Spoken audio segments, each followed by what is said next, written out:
become future stars. अध्याय 1 भाषा और व्याकरण, लैंग्वेज एंड ग्रामर। भाषा, लैंग्वेज। मैं बाजार जा रही हूँ। मैं कपड़े लेकर आ गया हूँ। ऊपर लड़की तथा कपड़े वाले द्वारा कहे गए वाक्यों पर विचार कीजिए। ये दोनों अपनी बात कह रहे हैं और इनके द्वारा कही गई बात सार्थक शब्दों में है, अर्थात ये दोनों सार्थक शब्दों में अपने विचार प्रकट कर रहे हैं। इस प्रकार भाषा सार्थक शब्दों तथा वाक्यों का ऐसा समूह है जिसके द्वारा हम अपने विचार प्रकट करते हैं। भाषा के रूप, काइंड्स ऑफ लैंग्वेज। भाषा के 2 रूप होते हैं। एक मौखिक भाषा, ओरल लैंग्वेज, जो भाषा मुख से बोली और कानों से सुनी जाती है, उसे मौखिक भाषा कहते हैं। 2 लिखित भाषा, रिटन लैंग्वेज, जो भाषा लिखी और पढ़ी जाती है, उसे लिखित भाषा कहते हैं। संसार में अनेक देश हैं जहां अलग अलग भाषाएं बोली जाती हैं। हमारे देश भारत में भी भिन्न भिन्न भाषाएं बोली और लिखी जाती हैं, जैसे पंजाब राज्य में पंजाबी भाषा, पश्चिम बंगाल राज्य में बंगाली भाषा, महाराष्ट्र राज्य में मराठी भाषा, आंध्र प्रदेश राज्य में तेलुगु भाषा, तमिलनाडु राज्य में तमिल भाषा, गुजरात राज्य में गुजराती भाषा आदि।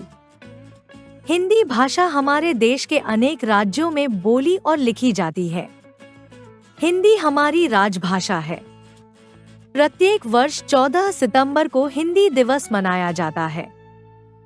लिपि, स्क्रिप्ट, जिन वर्णों और शब्दों में भाषा लिखी जाती है, वे उस भाषा की लिपि कहलाती हैं। प्रत्येक भाषा को लिखने का ढंग अलग अलग होता है। हिंदी और संस्कृत भाषा देवनागरी लिपि में लिखी जाती है। पंजाबी भाषा गुरुमुखी लिपि में लिखी जाती है।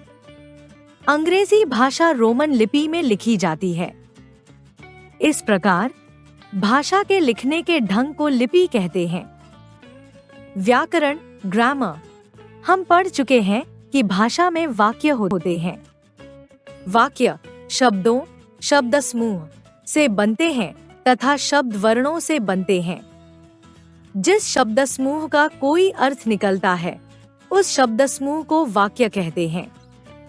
जिस शब्द समूह का कोई अर्थ नहीं निकलता, उस शब्द समूह को वाक्य नहीं कहते। निम्नलिखित शब्द समूहों को देखिए। 1 आरोता बच्चा है। 2 था विद्यालय गया मैं कल।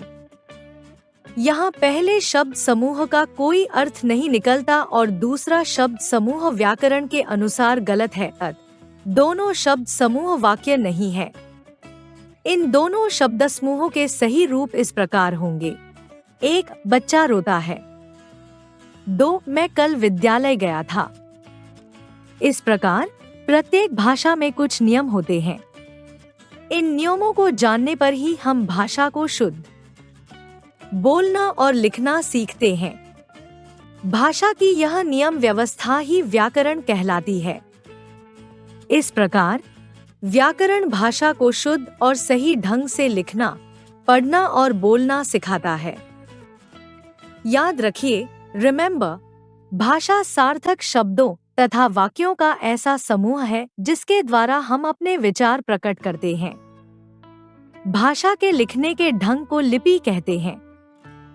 व्याकरण भाषा को शुद्ध और सही ढंग से लिखना, पढ़ना और बोलना सिखाता है।